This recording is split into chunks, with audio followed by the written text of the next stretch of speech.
প্রিয় দর্শক, আপনাদের সবাইকে আমন্ত্রণ জানাচ্ছি আমাদের আজকের যে আয়োজন, আন্তর্জাতিক যুব দিবস উপলক্ষে ভিন্ন প্রেক্ষাপট, অভিন্ন প্রত্যাশা নিয়ে আমাদের এই আলোচনায়।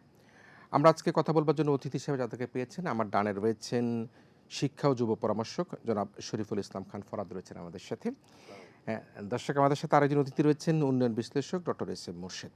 প্রিয় দর্শক, নিশ্চয়ই আমি খানিক আগে বলছিলাম যে দেশব্যাপী নানা কর্মসূচির মধ্যে দিয়ে পালিত হচ্ছে আন্তর্জাতিক যুব দিবস, এবং এবারের যে প্রতিপাদ্য আমরা বাংলায় যেটি ভিন্ন প্রেক্ষাপট অভিন্ন প্রত্যাশা, সেটাকে আমরা শিরোনাম করেছি। সেই শিরোনাম নিয়ে আমরা প্রথমত ডক্টর মোর্শেদ আপনার কাছে জানতে চাই যে বাংলাদেশের যে আমাদের যুবনীতি, তার অনুযায়ী 18 থেকে 35 বছর পর্যন্ত যারা বয়সী তাদেরকেই কিন্তু যুব হিসাবে আখ্যায়িত করা হয়েছে, এবং সেই অনুযায়ী বাংলাদেশের মোট জনসংখ্যার প্রায় 1/3 কিন্তু যুব শ্রেণীর মধ্যে পড়ছে। এই ডিপেন্ডেন্ট যেই সুবিধাটুকু সেরে নেবার জন্য আমাদের সরকারের সবসময় আমরা সে প্রচেষ্টা অব্যাহত রাখবার চেষ্টা করি, কিন্তু বাংলাদেশের বর্তমান যে প্রেক্ষাপট, সে প্রেক্ষাপটে একটা লণ্ডভণ্ড অর্থনীতির মধ্যে দিয়ে, একটা ভঙ্গুর রাজনৈতিক পরিস্থিতির মধ্যে দিয়ে সরকার তাদের দায়িত্বভার গ্রহণ করেছে। বিএনপি নিরঙ্কুশ সংখ্যাগরিষ্ঠতা অর্জন করে তারা সরকারে গিয়েছে।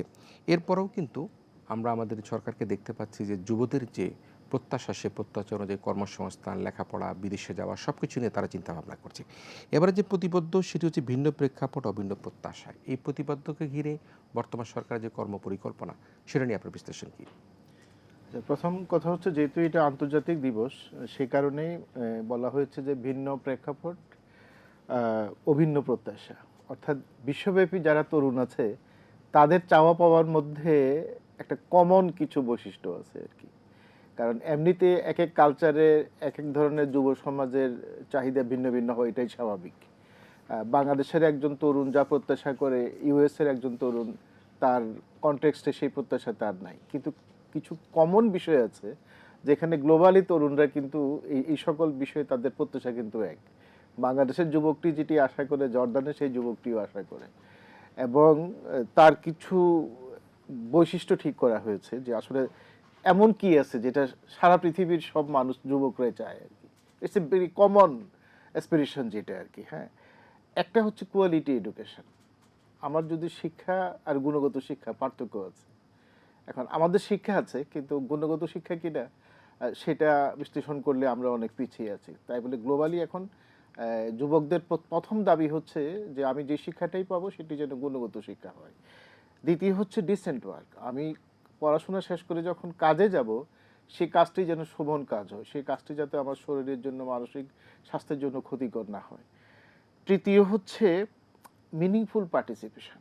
অর্থাৎ আমার রাষ্ট্রে যারা ক্ষমতায় আছেন, পলিসি মেকার আছেন, তারা যেন তরুণদের কথা শুনে। এবং আমাদের এখানে কিন্তু সেই প্র্যাকটিসটা এখন আছে। আমাদের বিভিন্ন মন্ত্রণালয় যখন নানা রকম কর্মসূচি গ্রহণ করে, তারা কিন্তু তরুণদের সাথে তাদের ভয়েসগুলো রেকর্ড করে, বিবেচনায় নেয়, এই আর কি। এবং বর্তমানে যে দলটি ক্ষমতায় আছে, বাংলাদেশ জাতীয়তাবাদী দল, তারা যে নির্বাচনী ইস্তিহার ঘোষণা করেছে, সেখানে যুব সমাজের জন্য সুস্পষ্ট কিন্তু কমিটমেন্ট আছে। এবং সেই কমিটমেন্টগুলো যদি বাস্তবায়ন হয়, তাহলে কিন্তু একটা মিনিংফুল পার্টিসিপেশনের ক্ষেত্রে আমরা অনেক দূর এগিয়ে যাব। এবং আরেকটি বিষয় হচ্ছে ওয়েলবিং, যে আমি আমার তারুণ্যে বিকাশ যাতে বাধাগ্রস্ত না হয়, সেই কাজটি করতে হবে। এবং আর দুটো বৈশিষ্ট্যের কথা বলা হয়েছে। তরুণদেরকে ডিগনিটি দিতে হবে, হ্যাঁ, এবং অপরচুনিটি ফর সাস্টেনেবল ডেভেলপমেন্ট। তাকে তার কাজের সুযোগ দিতে হবে, যাতে করে সে তার নিজেকে এক্সপ্লোর করতে পারে, তার ফ্যামিলিকে কন্ট্রিবিউট করতে পারে, সোসাইটিকে কন্ট্রিবিউট করতে পারে, এবং রাষ্ট্রকে কন্ট্রিবিউট করতে পারে। এবং আমি যে কথাগুলো বললাম, এগুলো আপনি সারা পৃথিবীর সকল তরুণদের প্রত্যাশা একটাই। নিশ্চয়ই। সারা পৃথিবীর তরুণদের স্বপ্ন কিন্তু একটাই, এবং তারা যেটি বলছিলেন, যেটি আমেরিকায় বসে যে তরুণ যে প্রত্যাশা করে, বাংলাদেশের তরুণও সেই একই সে প্রত্যাশায়, তাদের কিছু কমন কমন প্রত্যাশা, কমন কমন প্রত্যাশা প্রত্যাশা সেটি আর সেটি কি। জি, নিশ্চয়ই আসে। জি, আমি মিস্টার ফরাদ, আপনার কাছে যেটা আসবার চেষ্টা করি, সেটা হচ্ছে আপনি শিক্ষা যুব বিষয়ক পরামর্শক হিসেবে দীর্ঘদিন ধরে কাজ করছেন, এবং সেই কাজের মধ্যে আমরা যেটি বলছিলাম যে বর্তমান সরকার তারা 6 মাস অতিক্রম করেছে এবং নিরঙ্কুশ সংখ্যাগরিষ্ঠতা অর্জন করে জনগণ তাদেরকে ম্যান্ডেট দিয়ে তারা সরকারের দায়িত্ব পালন করবার সুযোগ তৈরি করে দিয়েছে। আমাদের দেশে বড় একটা চ্যালেঞ্জ, সেটা হচ্ছে কর্মসংস্থানের চ্যালেঞ্জ। বর্তমান সরকার কিন্তু বলছেন যে তাদের এই 5 বছরের সময় অন্ততপক্ষে 1 কোটি জনগোষ্ঠী তারা কর্মসংস্থান করবে। সেই কর্মসংস্থান লক্ষ্যে তরুণদেরকে কর্মমুখী শিক্ষা, তাদেরকে ব্যবহারিক জ্ঞান এবং একই সাথে বিশ্বমানের উপযোগী করে তুলবার ক্ষেত্রে যুব সমাজকে তাদের কর্মসংস্থানে একটা গুরুত্বপূর্ণ ভূমিকা পালন করবে। আপনি সেই জায়গাটাকে কীভাবে দেখেন? নিরঙ্কুশ সংখ্যাগরিষ্ঠতা যে আমরা অর্জন করেছি, যেটা বলি সেটা করেছি কিন্তু আমাদের বিশেষ করে তরুণ সমাজ, যুব সমাজ, বিএনপির যে নির্বাচনী ম্যানিফেস্টো, বিশেষ করে আমাদের সেই যুগান্তকারী 31 দফায় যে বিষয়গুলো ছিল যেগুলো তাদের জন্য পার্টিনেন্ট, সেই জায়গাগুলোতে তাদের আস্থা আছে, তারা আস্থা রেখেছে। এবং সেখানে কিন্তু বলা আছে যে একটা নিরপেক্ষ কমিশন গঠন করা হবে বিভিন্ন পেশাজীবীদের সমন্বয়ে, এবং তারাই ঠিক করবে যে যোগ্যতার মাপকাঠিতে যেন কর্মসংস্থানের ব্যবস্থা করা হয়, নিয়োগ যেন যোগ্যতার মাপকাঠি দেওয়া হয় শুধুমাত্র, অন্য কোনো বিষয় দিয়ে না। সো এই বিষয়গুলোর উপরে তাদের চরম ভরসা এবং আস্থা আছে বলেই কিন্তু নিরঙ্কুশ সংখ্যাগরিষ্ঠতা। এখন আমাদের যে তরুণ সমাজ, তারা বিদেশি শিক্ষা এবং দেশীয় শিক্ষার যে পার্থক্যটা, এখন তো এটা অনেকটা ইনফরমেশন টেকনোলজির সুবাদে আমরা হাতের মুঠোয় পেয়ে গেছি। আমরা জানি যে হার্ভার্ড ইউনিভার্সিটিতে কি পড়ানো হয়, curriculum it is available online. বা ওখানকার একটা স্টুডেন্ট যখন ব্লগ করছে বা একটা কোনো কথা বলছে যে আমার ক্যাম্পাসে কি কি ঘটছে, সেটা কিন্তু আমাদের দেশের স্টুডেন্ট জেনে ফেলছে। আর আমরা যেহেতু এডুকেশন লাইনে আছি, আমরা যেহেতু এই ক্যাম্পাসগুলো ভিজিটে যাই, তাদের ফ্যাসিলিটিসগুলো দেখি, সব কিছু দেখে, এবং দেশে এসে আবার এটা দেখি, আমরা একটা স্ট্রাইকিং ডিফারেন্স কিন্তু নজরে দেখতে পাই। আমাদের মাননীয় প্রধানমন্ত্রীর যে ভিশনগুলো এবং উনি যে কথাবার্তাগুলো বলছেন এবং যে পদক্ষেপগুলো নিচ্ছেন, আমরা যদি দেখি প্রত্যেকটা ক্যালকুলেটিভ মুভ। উনি বলেছেন যে তরুণদের পার্টিসিপেশন সাংঘাতিক ইম্পর্টেন্ট। উনি তারুণ্যের সমাবেশগুলো যেগুলো করছেন, সেখানে উনি তরুণদের কথা শুনছেন। উনি কিন্তু বলছেন কম, শুনছেন বেশি। উনি সবাইকে জিজ্ঞেস করছেন তোমরা এটা নিয়ে কি ভাবো, ওটা নিয়ে কি ভাবো। কারণ উনি যেটা বললেন যে একটা মিনিংফুল পার্টিসিপেশন, এই মিনিংফুল পার্টিসিপেশন কিন্তু স্টার্টেড অলরেডি। এবং সেখানে তরুণরা যখন বুঝবে যে দে আর বিইং হার্ড, তাদের কথা শোনা হচ্ছে, তারা কিন্তু অনেক বেশি আগ্রহী হবে তাদের আগ্রহ, পরিকল্পনা এবং তাদের সীমাবদ্ধতা, তাদের সমস্যা সবগুলো নিয়ে কথা বলতে। এবং আমাদের এই সরকার কিন্তু সেটারই চেষ্টা করছে। সো আমি আশা করি যে সরকার যেগুলো বলেছে এবং যে পদক্ষেপগুলো নিচ্ছে এবং আগামীতে ইনশাল্লাহ নিতে যাবে, তাতে করে আমরা মোটামুটি সহজে এই 1 কোটি মানুষের কর্মসংস্থানের আমরা এই ব্যবস্থাটা করতে পারবো। আর ভঙ্গুর অর্থনীতি এবং এগুলো সবকিছুই আমরা জাতীয় ঐক্য, সমঝোতা এবং একটা সুস্থ সুন্দর রাজনৈতিক পরিবেশ নিশ্চিত করতে পারলেই কিন্তু আমরা এই অর্থনীতি থেকে আস্তে আস্তে উঠে দাঁড়াতে পারবো ইনশাআল্লাহ। নিশ্চয়ই আমি আবার আসবো mister Farad. It's a very good clarification that আমরা আমাদের অগ্রযাত্রা 1 কোটি মানুষের কর্মসংস্থান এবং আমরা লণ্ডভণ্ড অর্থনীতি যেভাবে এই দেশটাকে ধ্বংস করে দিয়ে তার থেকে উঠে দাঁড়াবার জন্য আমরা যে সক্ষমতা, সেটা আমরা অর্জন করতে যাচ্ছি। এবং আপনি এটা মোটা দাগে খুবই গুরুত্বপূর্ণ কথা বলেছেন যে বর্তমান প্রধানমন্ত্রী বলছেন কম, শুনছেন বেশি, এবং সেটিই কিন্তু একজন প্রধানমন্ত্রীর বড় যোগ্যতার বড় একটা অংশ। আমরা দেখি আমাদের ডক্টর মুর্শিদ রয়েছেন আমাদের সাথে। আমরা বাংলাদেশের যে কনটেক্সটে যে বিষয়টি, সেটি হচ্ছে যদি নাগরিক সুবিধার কথা বলি, শহর কেন্দ্রিক এবং গ্রামীণ সুবিধার কথা বলি, সেখানে কিন্তু এখনও বৈষম্য রয়ে গিয়েছে। আমরা বৈষম্য বিরোধী ছাত্র আন্দোলনের মধ্যে দিয়ে 1 দফা আন্দোলন করে আমরা ফ্যাসিস্ট হাসিনা সরকারকে বিদায় করেছি, আমরা ফ্যাসিস্ট মুক্ত হয়েছি, দেশকে গণতন্ত্রের পথের দিকে ধাবিত করেছি। বর্তমান যে বাস্তবতায় তরুণদের, যুবদেরকে যদি আমরা এক কাতারে আনতে চাই, একই স্রোতের মধ্যে আনতে চাই, তাহলে এই বৈষম্যটা, যেটা গ্রামীণ এবং শহরে যে বৈষম্যটা, সেই বৈষম্যটাকে আমরা কীভাবে দূর করতে পারি? না, আপনি ঠিকই বলেছেন। আমরা যদি বৈষম্যের বহুমাত্রিকতা দেখি, এখানে আয় বৈষম্য প্রকট। আপনি আমাদের এখানে যেরকম প্রান্তিক দরিদ্র মানুষ আছে, আবার বেশি আয়ের মানুষও আছে। আয় বৈষম্যটা এখানে অনেক বড় একটি বিষয়। তৃতীয় হচ্ছে ভৌগোলিক এলাকা ভিত্তিক বৈষম্য। আমরা শহরে যে ইন্টারনেট সুবিধা পাচ্ছি, আইটি সাপোর্ট সুবিধা পাচ্ছি, গ্রামের একজন যুবক সেই সুযোগটা পাচ্ছে না।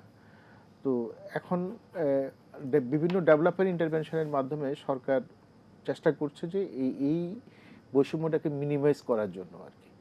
যেমন ধরেন বিএনপির নির্বাচনী ইস্তিহারে বেশ কয়েকটা কমিটমেন্ট আমি আপনাকে বলছি, যেগুলো আমরা একটু আগে যেটা বলছিলাম যে কমন এক্সপেকটেশন, যেটা হ্যাঁ প্রত্যাশা।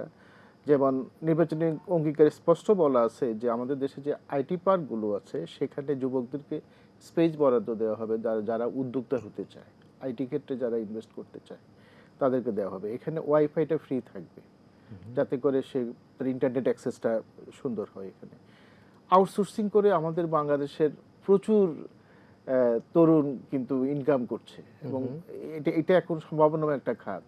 গ্রামের একজন সাধারণ নারী, সে কিন্তু আইটি প্রশিক্ষণ নিয়ে আউটসোর্সিংয়ে এখন কাজ করছে। সরকার তরুণদেরকে ক্ষুদ্র উদ্যোক্তা বাড়ানোর জন্য এসএমই জোন করার কমিটমেন্ট দিয়েছে।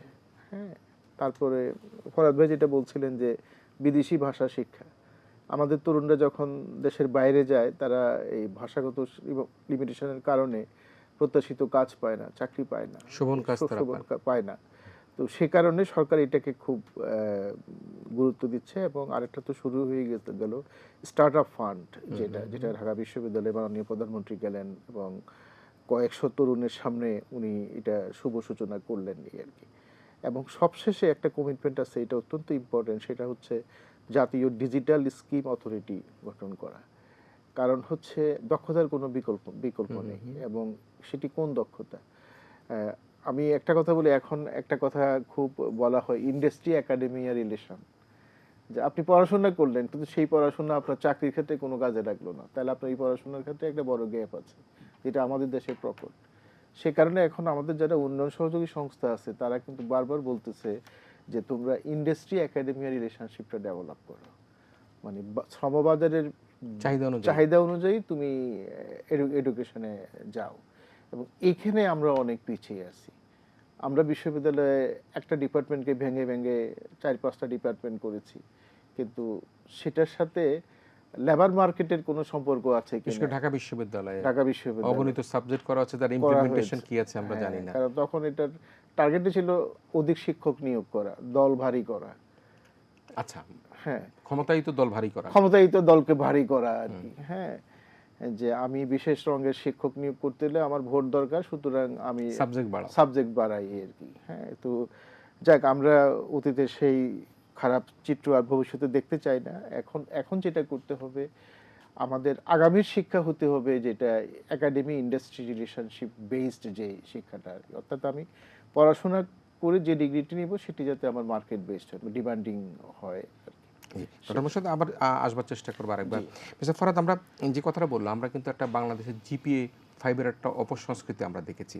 এবং আমার স্পষ্ট মনে আছে, নিশ্চয়ই ডক্টর মোর্শেদ তিনিও জানেন, দর্শকরাও জানেন, ক্লাসরুমে কিভাবে খিচুড়ি রান্না শেখানো হচ্ছে, আলুর ভর্তা বানানো হবে, ডাল রান্না করা হবে, এই ধরনের ক্লাসরুমের মধ্যে শিক্ষার নামে চাঁদা তুলে শিক্ষার্থীদের কাছ থেকে অপ্রয়োজনীয়, যেটা একটা স্কুলের মধ্যে তার জায়গায় নেই রান্না বান্না শিকার ছোট্ট স্কুল, সেখানে কিন্তু এই ধরনের শিক্ষা ব্যবস্থাকে অটোপাসের দিকে ঠেলে দেওয়ার যে অপচেষ্টা সেটা করা হয়েছে। কিন্তু বর্তমান সরকার প্রথমেই তারা দায়িত্ব নেবার আগে বা তাদের যে 31 দফার কথা বলছেন, তারা বিশ্বমানের বা কর্মমুখী শিক্ষা এবং ইন্ডাস্ট্রি বর্তমান চাহিদাকে সেদিকে তারা যুক্ত হতে চাচ্ছেন। সেই অবস্থায় আমরা যদি কর্মমুখী শিক্ষার দিকে, কারিগরি শিক্ষার দিকে, প্রযুক্তিগত শিক্ষার দিকে আমরা জোর দিতে চাই, তাহলে আমাদের যুবকদেরকে কিন্তু আগ্রহ প্রকাশ করতে হবে। প্রত্যেকে আইবিএমএ পাশ করবার যদি আকাঙ্ক্ষা থাকে, আমরা সিঙ্গাপুরের দিকে যদি তাকাই, আমরা দক্ষিণ কোরিয়ার দিকে যদি তাকাই, সেখানে কিন্তু কেউ চাইলেই কিন্তু ডাক্তার ইঞ্জিনিয়ারিং পড়তে পারে না। সে একটা লেভেল পর্যন্ত গিয়ে তাকে পলিটেকনিক্যাল বা অন্য সাবজেক্টে দিয়ে দেওয়া। সেই জায়গার মধ্যে তরুণদেরকে উদ্বুদ্ধ করা কীভাবে সম্ভব যে তোমরা কর্মমুখী, কারিগরি, বৈশ্বিক চাহিদা অনুযায়ী তোমরা শিক্ষা গ্রহণ করো? খুবই চমৎকার কথা বলেছেন। আমি একটু পিছিয়ে যাব আমাদের আগের প্রশ্নের ওখানে, যে আপনার ওই ইন্ডাস্ট্রি একাডেমিয়া যে রিলেশনের কথা বললেন, এটা হচ্ছে মানে অত্যন্ত গুরুত্বপূর্ণ একটা জিনিস। যে আমাদের যে একাডেমিক কারিকুলাম যেটা হচ্ছে, বিভিন্ন ডিপার্টমেন্ট বেরোচ্ছে, বললেন যে শিক্ষক বাড়ানোর জন্য, মানে রাজনৈতিক প্রেক্ষাপট মানে ফোকাস হয়েছে ওখানে। কিন্তু আসল জিনিসটা কিন্তু এখানে হলো যে যেটা পড়াশোনা করা হচ্ছে সেটার সাথে ইন্ডাস্ট্রি রিলেশনশিপ। সো চাকরির উপযোগিতা, এটা শুধুমাত্র চাকরি পাওয়া দিয়ে কথা না, তার উপযোগিতাটা কি, তার ইউটিলিটি কি। একটা এমপ্লয়ার যখন একজন ক্যান্ডিডেটকে জিজ্ঞেস করবে যে what can you do for my company, what can we expect from you, এটা তো ওই জিপিএ 5 তো লেখাই আছে, এটা তো তার জিজ্ঞেস করার কোনো কিছু নাই। সে দেখবে যে সে এই কোম্পানির জন্য কি করতে পারবে এবং how willing he or she is to learn more. এই যে কন্টিনিউয়াস লার্নিং এর ব্যাপারটা, আমাদের এই কন্টিনিউয়াস লার্নিং এর ব্যাপারটা আমাদের এই একাডেমিক জিনিসটাই নিয়ে আসতে হবে। আমরা এখন পর্যন্ত ফোকাস করছি জিপিএ, এখন পর্যন্ত ফোকাস করছি আমরা সেমিস্টারের এইটার কি রেজাল্ট হলো, ওইটার কি রেজাল্ট হলো, কতটুকু কাভার করেছে এই সেমিস্টারে আমাদের কারিকুলাম, এগুলোর উপরে। কিন্তু অ্যানালিটিক্যাল অ্যাবিলিটি বাড়ানো, রিজনিং, এগুলো স্কিল বাড়ানোর দিকে কোনো নজর নাই। আমি ছোট্ট একটা উদাহরণ আপনাকে যদি দেই, যে আমি যখন বাইরে পড়াশোনা করি ওখানে একবার একটা প্রশ্ন দেওয়া হলো, সেই প্রশ্ন দিয়ে আমাকে বলা হলো যে 2 মিনিটের ভিতরে এই প্রশ্ন মানে এটার অ্যান্সার দিতে হবে। So lightning test. সো প্রশ্নটা উল্টো করে রাখা ছিল আমাদের সবার জন্য। উনি বললেন 3, 2, 1 গো। সো আমরা প্রশ্নটা উল্টিয়ে একেবারে সাথে সাথে প্রথম প্রশ্নে চলে গেলাম যে right your name on the right top corner, লিখলাম ওখানে। দেন বললো draw A square on the left bottom corner, ওখানে আবার ওটা করলাম। দেন 2+2 কত হয় এটা ডান পাশের কর্নারে বলো, এটা উপরে বলো। তো মনে হলো যে এটা কি ধরনের টেস্ট, একটু পরে জাস্ট মনে হচ্ছিল আর কি। যা হোক, সবাই মিলে কত ইয়ে করে 2 মিনিটের ভিতরে খাতাটা যখন জমা দিই, টিচার দেখে বললেন যে তোমরা কেউ এই জিনিসটা খেয়াল করলা না, তোমরা কেউ ইনস্ট্রাকশন পড়োনি। ইনস্ট্রাকশনে লেখা আছে just write your name and submit your book. কিন্তু আমরা কেউ ইনস্ট্রাকশন পড়িনি, আমরা কিন্তু সোজা চলে গেছি প্রশ্নে। সো এই যে ইন্টেলেকচুয়াল জিনিসটার কালচারের ব্যাপারটা, আপনার ব্রেইনকে আমার ওইভাবে করে কালচার করতে, আমি যদি শুধুমাত্র a+b² আমাকে দেওয়া হয়েছে ওইটাই আমি শিখবো শুধু, সেটা না। আমার রিজনিং এর ব্যাপার আছে। ওয়াই আপনাকে জুলজির একটা ইয়েতে ক্লাসে পাখি দেখতে নিয়ে গেছে, এটা আমেরিকার এক ইউনিভার্সিটির ঘটনা। পাখি দেখতে নিয়ে গেছে স্টুডেন্টদেরকে, পাখির খাঁচার ভিতর দিয়ে ঘোরালো, সব পাখির পা দেখলো, পাখা দেখলো, সব দেখলো, বললো এগুলো দেখো ভালো করে। দেখে যখন তারা আবার ক্লাসরুমে ফিরে গেছে, পরের দিন তাদেরকে জিজ্ঞেস করা হয়েছে একটা খাঁচাতে একটা পাখি নিয়ে ওইটার উপরে একটা কাপড় দিয়ে ঢেকে দিচ্ছে, শুধু পা দেখা যাচ্ছে। এসে পুরো ক্লাসরুমে বলছে যে এই পাখিটা কি পাখি বলো, তোমরা তো কালকে দেখেছো এটা। তো কেউ এটা বলে, কেউ এটা বলে, এরকম এক ছেলে হঠাৎ করে উঠে বলে কি this is ridiculous, I am out of it, বলে সে ক্লাসরুম থেকে বের হয়ে চলে যাচ্ছে। টিচার বলে দাঁড়াও, before you leave give me your student number. সে তার প্যান্টটা উঠিয়ে বলে কি you tell my number, you have seen all the numbers. সেও একটা ওইরকম। আমাদের দেশে এটা যদি আমরা কল্পনা করি, এটাকে হয়তো বা বেয়াদবি হিসেবে নেওয়া হবে, কিন্তু এই জিনিসগুলোকে অ্যাপ্রিসিয়েট করার মতো পরিবেশ মাশাআল্লাহ আমাদের মাননীয় প্রধানমন্ত্রী, এই জিনিসগুলো ওনার মাথায় আছে, ওনার কথাবার্তায়, ওনার আচার আচরণে উনি যে স্টেপগুলো নিচ্ছেন, আমি এটার প্রতিফলন দেখতে পাচ্ছি। সো এই বিষয় নিয়ে আমি আগের থেকে অনেক বেশি আশাবাদী। ইনশাআল্লাহ আমাদের তরুণরা তাদের জন্য বাস্তবমুখী, যুগান্তকারী এবং সময়োপযোগী পদক্ষেপ এই সরকারের কাছ থেকে পাবে ইনশাআল্লাহ। নিশ্চয়ই। আমি শেষের দিকে আছে ডক্টর মোর্শেদ, আমরা চুলের যে আকাঙ্ক্ষা, সেই আকাঙ্ক্ষা তো ছিল আসলে কোটা বিরোধী আন্দোলন থেকে, যেটি আমরা দেখেছি যে রাজাকারের নাতিপুতি যেটা বলা হলো, এবং আমরা সে দ্রোহের জুলাইয়ের কথা বলি, তুমি কে আমি কে, রাজাকার কে বলেছে স্বৈরাচার। সেই জায়গা থেকে বেরিয়ে এসে আমরা আমাদের এই যে তরুণ শিক্ষার্থীদেরকে আমরা দেখি অনেকেই কিন্তু বিদেশে চলে যাচ্ছে, এবং এটাকে ব্রেন ড্রেন অনেকে আখ্যায়িত করে। আবার অনেকে মনে করে না, সে বাইরে গিয়ে যদি ভালো করে বাংলাদেশের জন্য ভালো কিছু করতে পারে, সেটাও কিন্তু আমাদের জন্য একটা প্রত্যাশার জায়গা। কিন্তু আমরা যদি ভারতের দিকে, পার্শ্ববর্তী রাষ্ট্রের দিকে তাকাই, সেখানে কিন্তু তারা বাংলাদেশ থেকে, আপনি বলছিলেন যে আমাদের ছেলেমেয়েরা এখন ফ্রিল্যান্সিং করে অনেক অর্থ উপার্জন করতে পারছে, সেটি কিন্তু বাংলাদেশের বাস্তবতা ঠিক অতটা কিন্তু না যেটি ভারত থেকে তারা করতে পারছে। সে অবস্থায় এই যে ব্রেন ড্রেন নিয়ে যে এটা দ্বিমুখী অবস্থা, সেটা জায়গাটাকে আপনি কীভাবে দেখেন? না, এখন কথা হচ্ছে প্রতি বছর আমরা যদি বাংলাদেশ থেকে বিদেশে শিক্ষার্থী যাওয়ার ট্রেন্ডটা দেখি আর কি, এটা কিন্তু ক্রমান্বয়ে বাড়ছে। এটার কারণও আছে। আমি আপনাকে একটা পরিসংখ্যান দিই। আমাদের বিআইডিএস থেকে একটা গবেষণা করা হয়েছে যে জাতীয় বিশ্ববিদ্যালয়ে থেকে যে গ্র্যাজুয়েটরা বের হয় তারা পাস করে কি করে। সেখানে তারা দেখিয়েছেন যে 28.24%, অলমোস্ট 1/3, তারা কোনো চাকরিই পায় না, মানে কোনো কম্পিটিটিভ পরীক্ষায় তারা উত্তীর্ণ হতে পারে না। ঠিক আছে? এবং তাদের মধ্যে 16.2% তারা সেলফ এমপ্লয়েড করে, ওরা নিজেরা ব্যবসা করে, দোকানপাট দিয়ে কোনোভাবে চলে, এই আর কি। এবং 42.29% গ্র্যাজুয়েট আছে, তারা মানে বেতনভুক্ত চাকরি তারা ম্যানেজ করতে পারছে আর কি। এটা গেল একটা চিত্র। দ্বিতীয় হচ্ছে, আপনি ইদানিং দেখবেন যে আমাদের এখানে যেখানে ডিপ্লোমা প্রকৌশলী চাওয়া হয়, সেখানে প্রকৌশল বিশ্ববিদ্যালয়ের গ্র্যাজুয়েট ছাত্ররা অ্যাপ্লাই করে, চুয়েট, বুয়েট, কুয়েট থেকে পাস করা ছেলেরা অ্যাপ্লাই করতেছে। হ্যাঁ, এবং কম্পিটিটিভ পরীক্ষায় তারা কিন্তু আবার ভালো করতেছে আর কি। তো এই যে একটা শিক্ষার্থী যখন সেই যে সব আপনার সম্প্রতি দেখেছেন যে পাবনা জেলা প্রশাসক কার্যালয়ে তৃতীয় শ্রেণীর কর্মচারী নিয়োগের যে 10 জন নিয়োগ করা হয়েছে, সেখানে 4,500 আবেদনকারী ছিল। 1500 জনের পরীক্ষা নিয়ে 10 জনের মেধা তালিকা করে যারা করছে, সেখানে 3 জন পাবলিক বিশ্ববিদ্যালয় থেকে সায়েন্স ফ্যাকাল্টি থেকে পাশ করা ছেলে। তাহলে এখন এটা তো বাস্তবতা, একটা ফ্রাস্ট্রেশন আছে যে তার এখন কোনো রকম দাবি হলো যে যাই হোক আমি একটা সরকারি চাকরি চাই। তোরা যে যা বলিস ভাই, আমার একটা সরকারি চাকরি চাই।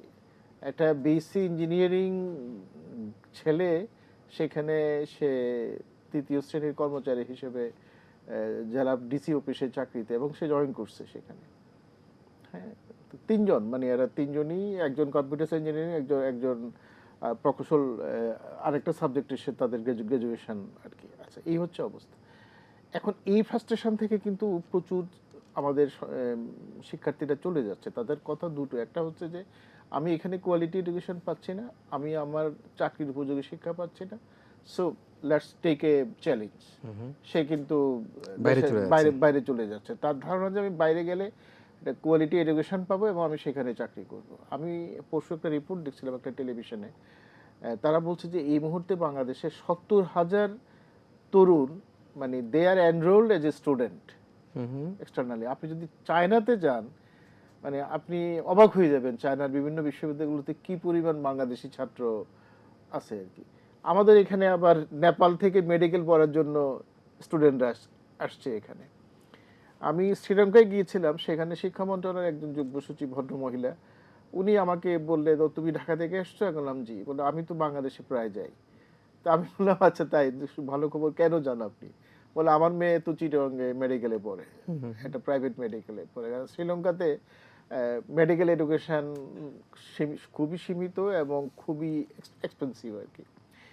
তাহলে বাংলাদেশেও কিন্তু ঢাকা, এই যে ইন্টারন্যাশনাল একটা হাসপাতাল আছে এখানেও ওদের প্রায় 70 জন বিদেশি শিক্ষার্থী পড়ছে আর কি। তো আমাদের এখানেও প্রচুর মেডিকেল শিক্ষার জন্য আসছে। আবার আমাদের দেশের তরুণরা বিশেষত বাইরে যাচ্ছে, ইউরোপিয়ান কান্ট্রিগুলোতে বেশি যাচ্ছে। তারা এখন চায়নার দিকে, মুখী হচ্ছে। কারণ এটাকে আমাদেরকে খুব, মানে উইথ ডিউ ইম্পর্টেন্স এটাকে অ্যাড্রেস করতে হবে নিশ্চয়ই। এবং আপনি যেটা বলছেন, দুদিকেই আছে, বাংলাদেশেও পড়তে আসছে, বাংলাদেশ থেকে বাংলাদেশে পড়তে যাওয়ার সংখ্যাটা বেড়ে যাচ্ছে, সংখ্যাটা অনেক বেশি, 70,000 বেড়ে যাচ্ছে। আমি মিস্টার ফরাদ শেষের দিকে যদি আসতে চাই, তরুণদের প্রত্যাশা নিয়ে আপনি বলছিলেন, এবং আমরা যেটা মনে করি যে সরকারের যে একটি বর্তমান যে কর্মপরিকল্পনা, তার মধ্যে তারা কিন্তু তরুণদেরকে নিয়ে বেশি কাজ করবার চেষ্টা করে। চতুর্দিকে তরুণ তরুণ তরুণ, এবং স্টার্ট আপ প্রজেক্ট থেকে আরম্ভ করে সব কিছুতেই আমরা কি আমাদের তরুণ, যুব এবং আমরা সরকার সব মিলিয়ে কি আমরা শেষ কনক্লুশনে আজকের এই যুব দিবস যেটি পালন হলো, আন্তর্জাতিক যুব দিবস, সেই দিবসের মধ্যে আমরা কি কোনো প্রত্যাশা করতে পারি কিনা, বা কোনো আহ্বান আছে কিনা আপনার তরুণদের কাছে, সরকারের কাছে, বা যারা ভবিষ্যৎ নাগরিক হিসাবে দেশ গড়বে তাদের কাছে? অবশ্যই। আবারও আমি যদি ব্রেন ড্রেইনের ওটাতে যাই, ব্রেন ড্রেইন কিন্তু আসলে এটা ব্রেন ড্রেইন আমরা বলবো না এই কারণে যে আমাদের ব্রেইনগুলো বিদেশে যে আরো চমৎকারভাবে পলিশড হচ্ছে, ফিরে আসলে কিন্তু দেশে এসে কাজ করছে। আবার অনেক সময় তারা ওখানে থেকেও আমাদের জন্য কাজ করছে। মোস্তফা সাহেব রিসেন্টলি যে কথাগুলো বলে গেলেন তারেক রহমান সাহেবের সামনে, উনি কিন্তু বিদেশেই থাকেন, তাই না? কিন্তু উনি তো দেশের জন্য কাজ করছেন। সো ব্রেন ড্রেইন ওই অর্থে আমি ওইভাবে করে বলি না আর কি। একটা। 2 নাম্বার, আপনি যেটা বললেন যে আমাদের এই তরুণী সমাজ যারা আমাদের সামনে কি আশা করতে পারে, আমি বলবো যে তাদেরকে বাস্তবসম্মত যুগান্তকারী একটা শিক্ষা ব্যবস্থা আমাদের তাদেরকে দিতে হবে, যে শিক্ষা ব্যবস্থা শুধুমাত্র কনসেন্ট্রেট করবে না ওই সনাতন সিলেবাস এবং এটার উপরে। তাদের দক্ষতা বাড়াতে হবে, তাদেরকে মানব সম্পদ হিসাবে আমাদেরকে তৈরি করে নিতে হবে। তাদেরকে আমরা শুধুমাত্র যদি চাকরি উপযোগী করে দেই সেটা হবে না, তাদেরকে করতে হবে যে তারা, আমরা স্টার্ট আপ প্রজেক্টের কথা বলছি, এই স্টার্ট আপ প্রজেক্ট ফ্রিল্যান্সিং ভালো তাদের নিজেদের জন্য হবে, কিন্তু যখন স্টার্ট আপ প্রজেক্ট অথবা তারা নিজেরা এন্টারপ্রেনার হবে, তখন কিন্তু তারা আরো অনেকগুলো কর্মসংস্থানের ব্যবস্থা করবে, যেখানে সরকারের থেকে, এবং সরকারের এই প্রকল্পটাও আবার সমন্বিত প্রকল্প হতে হবে বিভিন্ন মন্ত্রণালয় নিয়ে, শুধুমাত্র শিক্ষা মন্ত্রণালয় অথবা যুব উন্নয়ন ওরা না, সবাই মিলে আমাদেরকে এটা করতে হবে। এবং আমরা যখন এই সুযোগ সুবিধাগুলো শুধু শহরকেন্দ্রিক না হয়ে এটা গ্রামে পর্যন্ত পৌঁছে যাবে, এবং আমাদের গ্রামে কিন্তু আমাদের এই ধরনের অবকাঠামো খুব একটা ভালো নাই, সো একটা বৈষম্য রয়ে গেছে। সো সেইটা যখন আমরা বৈষম্যটা দূর করে নিয়ে আমরা যখন এই সমতাটা আনতে পারবো এবং এই শিক্ষা ব্যবস্থাকে আমরা ডিজিটাল লিটারেসিতে পরিণত করতে পারবো, যে যেখানে এআইকে আমরা হুমকি হিসেবে দেখবো না, এআইকে দেখবো আমরা পরবর্তী কর্মসংস্থানের সহায়ক শক্তি হিসেবে, এই এই পরিবেশটা যখন আমরা সৃষ্টি করতে পারবো, তরুণরা কিন্তু আগের থেকে অনেক বেশি উৎসাহী হবে এবং মানব সম্পদে পরিণত হবে। আমরা গর্ব করে বলতে পারি আমাদের 35% মতো তরুণ জনগোষ্ঠী, লাভ নাই যদি আমরা সেই জনগোষ্ঠীকে মানব সম্পদে পরিণত না করতে পারি। সো ইনশাআল্লাহ আমাদের সরকার যে ব্যবস্থাগুলো নিচ্ছেন, আশা করি আমরা সেই পরিবেশ এবং পরিস্থিতি এবং আমরা সেই ব্যবস্থা নিতে পারবো এবং তরুণরা সামনে আশা দেখতে পাবে এবং যে আমরা কথাটা বলছি যে ভিন্ন প্রেক্ষাপট অভিন্ন প্রত্যাশা, আশা করি তাদের সেই প্রত্যাশাটা পূরণ হবে ইনশাআল্লাহ। প্রদর্শক, আমি দুজনকে ধন্যবাদ জানাতে চাই। ভিন্ন প্রেক্ষাপট অভিন্ন প্রত্যাশা, এটাই তো আমরা যেটি বলি সবাই মিলে বাংলাদেশ, এবং বর্তমান সরকারের পক্ষ থেকে যেটি বারবার তারেক রহমান এবং তার দলের নেতাকর্মীরা বলবার চেষ্টা করে, সেটা হচ্ছে সবার আগে বাংলাদেশ। আমরা সবার আগে বাংলাদেশ নিয়ে চিন্তা ভাবনা করবো। আমরা তারুণ্যের যে অহংকার, সে অহংকারের কথায় যাব। আমরা মানব সম্পদ তৈরিতে আমরা নিজেদেরকে যুক্ত করবার চেষ্টা করব। আমরা কর্মমুখী শিক্ষা গ্রহণ করব। আমরা আইএ, বিএ, জিপিএ 5-এর পিছনে আমরা আর ঘুরতে চাই না। আমরা চাই বাংলাদেশ সারা বিশ্বের মুখে যে লণ্ডভণ্ড অর্থনীতি সহ যে লণ্ডভণ্ড রাজনৈতিক পরিস্থিতি ছিল, বাংলাদেশকে যেভাবে একটা ধ্বংসস্তূপে তৈরি করে দিয়ে গেছিলো, সে অবস্থা থেকে বেরিয়ে আসবে। এবং সেটি আমরা মনে করি বর্তমান যে নিরঙ্কুশ সংখ্যাগরিষ্ঠতা অর্জনকারী যে বিএনপি সরকার, সে সরকার তার যুবদের নিয়ে, তার তরুণদের নিয়ে, তার সকল শ্রেণী পেশার মানুষকে নিয়ে যেভাবে ভাবছে, সে ভাবনার মধ্যে দিয়ে বাংলাদেশ এগিয়ে যাবে। এই প্রত্যাশা রেখে আমাদের আজকের যে দুজন অতিথি, ডক্টর এস এম মোর্শেদ এবং একই সাথে জনাব শরীফুল ইসলাম খান ফরহাদ, আপনার দুজনকে ধন্যবাদ জানিয়ে আমাদের যে কথা কেবল এখানে শেষ করছি। আপনারা ভালো থাকবেন, সবাই মিলে ভীষণ ভালো থাকবেন।